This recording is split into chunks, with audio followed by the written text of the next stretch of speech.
Hola mi querido amigo, ¿cómo estás? Vamos a estudiar ahora la lección número 7 para el 12 de febrero del año 2021. El título de la lección es La derrota de los asirios. Asiria era un nuevo peligro que venía. En los capítulos anteriores o en las lecciones anteriores estudiamos que durante el reinado del rey Acaz vinieron los israelitas, hermanos de los judíos, que se habían juntado con los sirios, vinieron a atacarlos. Pero Dios ayudó al pueblo de Dios porque Dios es bueno. Siempre que nosotros nos apartamos de Dios, nos metemos en problemas, corremos peligro, corremos riesgos. Cuando ya nos metemos en problemas, cuando estamos desesperados, cuando no sabemos qué hacer, volvemos los ojos a Dios. Y qué bueno es Dios, que siempre cumple sus promesas, que siempre nos perdona, que siempre nos da una segunda oportunidad. Pero ya deberíamos haber aprendido la lección, sin embargo no sucede así. Si revisas la historia del pueblo de Israel, verás que cada vez que el pueblo era perdonado, nuevamente se apartaba de Dios y nuevamente se metía en problemas.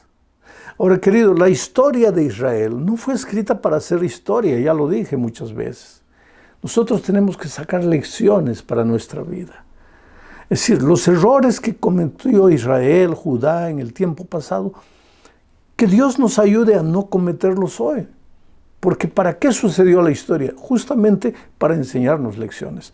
Pero ahora ya estamos en el capítulo 36 del libro de Isaías y estamos entrando aquí al periodo del rey Ezequías. El peligro anterior, cuando Israel se juntó con Siria y vino a atacar a Judá, eso sucedió en el tiempo del rey Acaz, pero ahora estamos en el tiempo del rey Ezequías. Y Ezequías fue un hombre bueno, un rey bueno, un reformador, derribó muchos altares a dioses paganos que los judíos paganizados habían construido allá en las montañas de aquel lugar. Ezequías fue un rey bueno, pero cometió un error. Porque ya desde el tiempo del rey Acaz, cuando venían los enemigos Israel y Siria, comenzó a flirtear con Asiria. Y Ezequías, cuando él entró al gobierno, cometió otro error. Sobornó al rey de Asiria porque se enteró que Asiria venía como un huracán del norte, derrotando todo lo que encontraba en su camino.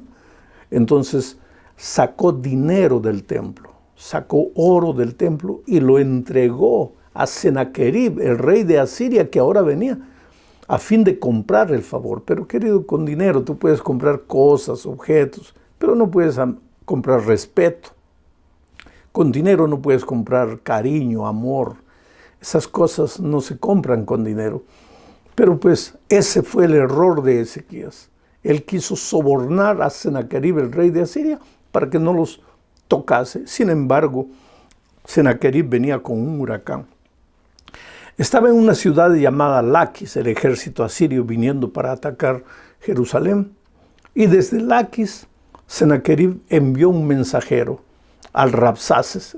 Rabsaces no es el nombre de alguien. Rabsaces es el título de un emisario que vino a advertir, a hablar con Ezequías en nombre del rey Senaquerib. Rabsaces llegó justamente ahí a los muros de la ciudad de Jerusalén. Entonces, yo entro al estudio de nuestra lección. La primera parte, el autor de nuestra lección le colocó el título Con ataduras. ¿A qué ataduras se refiere? A los compromisos, pues, financieros que el rey Ezequías había adquirido con Senaquerib para que no le hiciese daño. Yo le llamaría a esta parte el peligro. Voy a leer Isaías capítulo 36, versículo 1, que dice lo siguiente. Aconteció en el año 14 del rey Ezequías que Senaquerib, rey de Asiria, subió contra todas las ciudades fortificadas de Judá y las tomó.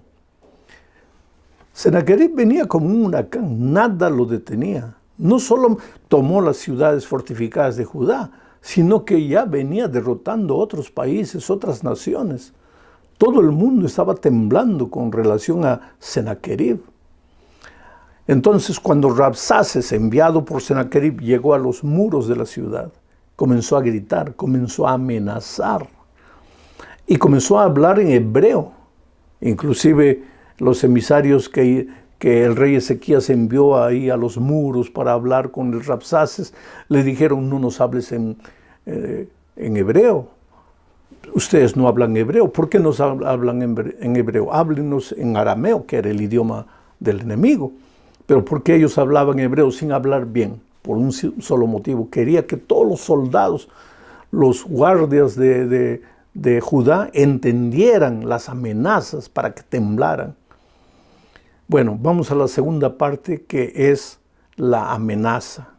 El autor de nuestra lección le colocó a esta parte como subtítulo: la propaganda, amenaza pública. Leo el capítulo 36, versículo 2, dice así: y el rey de Asiria envió al Rabsaces con un gran ejército desde Laquis a Jerusalén contra el rey Ezequías, y acampó junto al acueducto del estanque de arriba en el camino de la heredad del lavador.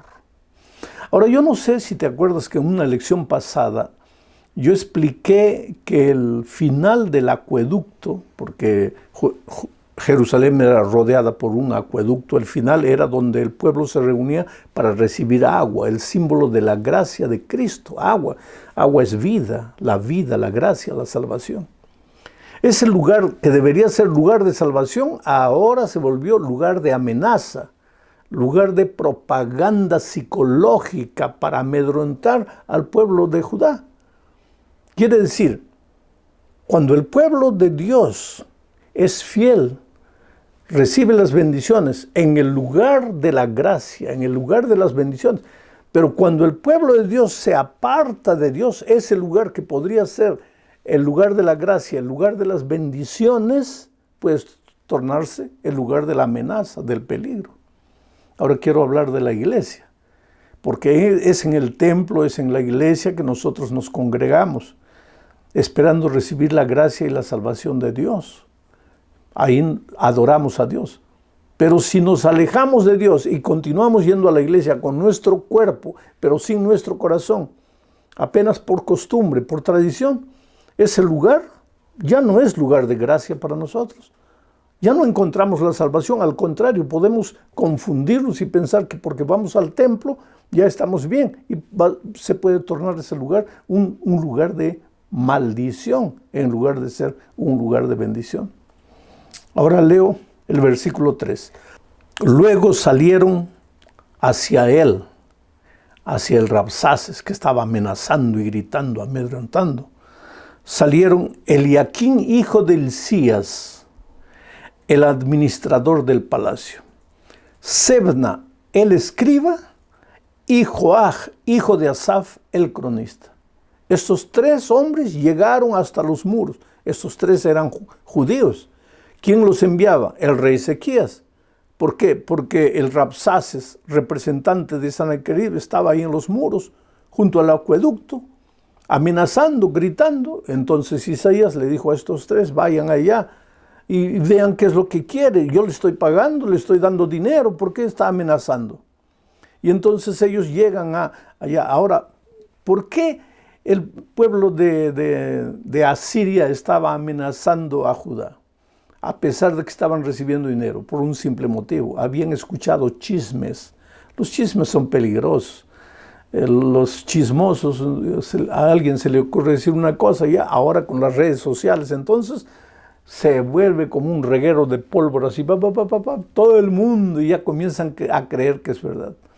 Los chismes le habían llegado al rey Sennacherib de que ahora Judá estaba buscando ayuda con Egipto, y es por eso que Sennacherib estaba bravo y vino y mandó a sus Rabsaces para amenazar al pueblo de Israel.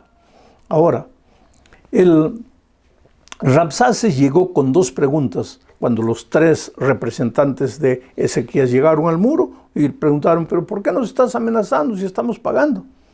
Entonces vino la respuesta del Rabsaces. El Rabsaces les hizo dos preguntas. La primera está en el versículo 6. Dice aquí: he aquí que tú confías en Egipto, en ese bastón de caña cascada, que a cualquiera que se apoye sobre ella le entrará por la mano y se la atravesará.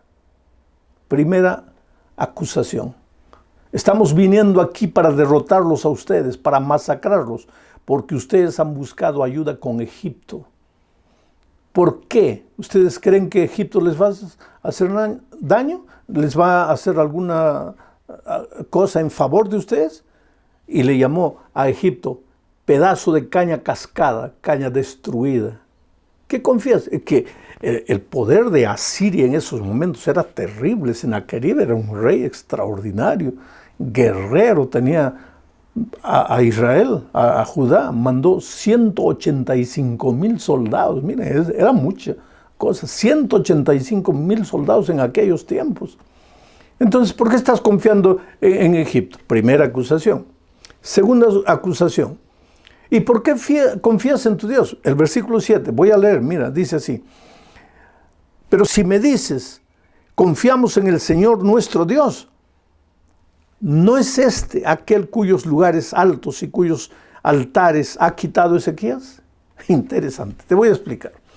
El Rabsaces llega y le dice a los representantes de Ezequías, ¿por qué han confiado en Egipto? ¿Qué te va a hacer Egipto? ¿De qué te va a ayudar Egipto? Nosotros somos más poderosos que Egipto. Por otro lado, ustedes andan diciendo, nuestro Dios nos va a ayudar, nuestro Dios nos va a ayudar. ¿De qué les va a ayudar? ¿Acaso Ezequías no ha destruido a los dioses? Quiere decir, Ezequías había mandado derribar las estatuas a los dioses paganos. Pero como este Rabsaces era también pagano, no entendía las cosas y confundía a los dioses paganos con el rey de Judá, con el Dios de Judá, con Jehová de los ejércitos. Y es que ese peligro sucede siempre, querido. Hoy también hay mucha gente que no sabe distinguir entre el Dios verdadero y la multitud de dioses paganos que existen. No todos los dioses son Dios, querido. El ser humano se hace pequeños dioses, que puede ser su propia filosofía, su propia incredulidad. Y Dios es Dios, Dios eterno, creador de los cielos y de la tierra. No confundas las cosas. Esa expresión de que todas las religiones conducen a Dios, cuidado. Esta era la opinión del Rabsaces cuando dijo, pues todos tus dioses no te hacen nada. ¿Ve? Tus dioses, pequeños dioses. Pueblo idolátrico. ¿Qué va a hacer tu Dios? ¿Acaso Ezequías ya no los ha destruido? No, Ezequías no había destruido al Dios creador de los cielos y la tierra. Pero el Rabsaces llega, dice, hemos venido desde el norte destruyendo a todos los pueblos claman a su Dios, nosotros los hemos derrotado. ¿Y por qué ustedes nos enfrentan aquí? ¿Por qué ustedes buscan ayuda con Egipto? Ahora van a ver lo que les sucede a ustedes, amenazando al pueblo de Israel. Ahora, querido, entramos a la tercera parte de nuestra lección. El rey Ezequías quedó conmocionado, pero no desanimado. Yo hago una pregunta, ¿qué hacen los hijos de Dios cuando viene el peligro, cuando vienen las amenazas? Cuando esa amenaza puede ser la falta de empleo, puede ser la crisis financiera, puede ser la mortandad, la enfermedad, el COVID. Cuando llega la amenaza a tu vida, ¿qué haces? Entonces, para responder a esa pregunta, yo leo Isaías 37, versículo 1. Aconteció pues que cuando el rey Ezequías oyó esto, rasgó sus vestidos y cubierto de cilicio vino a la casa de Jehová. Interesante. Los 3 emisarios que Ezequías había mandado a los muros para escuchar las amenazas, ahora venían trayendo todo el informe. Y cuando Ezequías escuchó, porque no solo escuchó las amenazas, sino que los emisarios le traían una carta amenazadora del propio rey Sennacherib. ¿Qué hizo Ezequías? Entró al templo, rasgó sus vestidos. Esa expresión es, se puso triste, se puso de luto. Comenzó a llorar delante de Dios. Agarró la carta, la colocó así delante de Dios y le dijo, Señor, ¿qué hago? 185,000 soldados aquí. Sennacherib ha venido derrotando a todos. Y ahora mira esta carta. llevó la carta de amenaza al templo, lo colocó delante de Dios y dijo, Señor, ¿qué hago delante de esto? Oh, querido, yo te digo una cosa, si te llegó la cuenta de la luz y no tienes dinero para pagar, ahora no tienes dinero por las circunstancias adversas, no porque simplemente te has cruzado de brazos esperando que el dinero caiga del cielo. Pero si tú sabes que has luchado, te has esforzado, has buscado y no tienes, ¿por qué no agarras la cuenta bancaria, el bill, delante de Dios? Señor, mira qué hago. Está viniendo la amenaza. Cuando sale el examen médico, el diagnóstico, Señor, aquí está, ¿qué hago? Desde el punto de vista humano estoy perdido, estoy derrotado, no sé qué hacer. Eso es lo que Ezequías hizo. Señor, ¿qué hago? ¿Qué hago? ¿A dónde van los hijos de Dios cuando vienen los problemas? A veces humanamente tú miras para un lado, mira, no hay salida, querido, no hay salida. Durante esta pandemia yo tuve un hermano en estado de muerte ya 3 semanas, inconsciente, ya alimentado por una, ya mal, 3 semanas.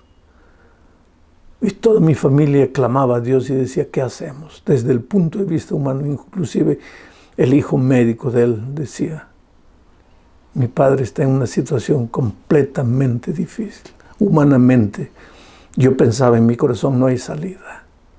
¿Qué hacemos, oh Dios? Oh querido, tal vez en este momento estás viviendo un momento difícil en tu vida, ¿sabes? Mientras pasemos por este mundo, tantas veces quieres salvar tu matrimonio, pero llega un momento en que dices, Señor, ¿qué hago? Quieres sacar a un hijo tuyo que se está destruyendo, se está matando. Y tú simplemente dices, Señor, ¿qué hago? Quieres cumplir un compromiso, pero no puedes, estás limitado. ¿Qué hago? Pues ve al templo. Coloca el peligro, la amenaza delante de los ojos de Dios. ¿Y qué hizo Dios? Ahí viene la cuarta parte de nuestro estudio. Vino la respuesta divina. Mira, voy a leer los versículos 23 y 29 del capítulo 37 de Isaías. Esta es la respuesta divina, pero la respuesta divina viene en 2 partes. Primero al enemigo, después al pueblo de Dios. La respuesta de Dios al enemigo por causa de sus amenazas es la siguiente. Versículos 23 y 29. Dice, ¿a quién vituperaste? Se está dirigiendo al enemigo. ¿A quién vituperaste y a quién blasfemaste? ¿Contra quién has alzado tu voz y levantado tus ojos en alto? Contra el Santo de Israel. Porque contra mí te airaste y tu arrogancia ha subido a mis oídos. Pondré pues mi garfio en tu nariz y mi freno en tus labios y te haré volver por el camino por donde viniste. Qué tremenda palabra de Dios al enemigo. ¿Contra quién estás queriendo enfrentarte? ¿Contra mí? Y tú puedes arrodillarte y decirle a tus enemigos, sea como se llame tu enemigo, enfermedad, desempleo, miseria, problemas, droga, vicios, ¿a quién quieres destruir? ¿A quién? ¿Contra quién quieres levantar tu mano? ¿Tú crees que porque yo soy un ser humano frágil, tú puedes hacer lo que quieras conmigo? No.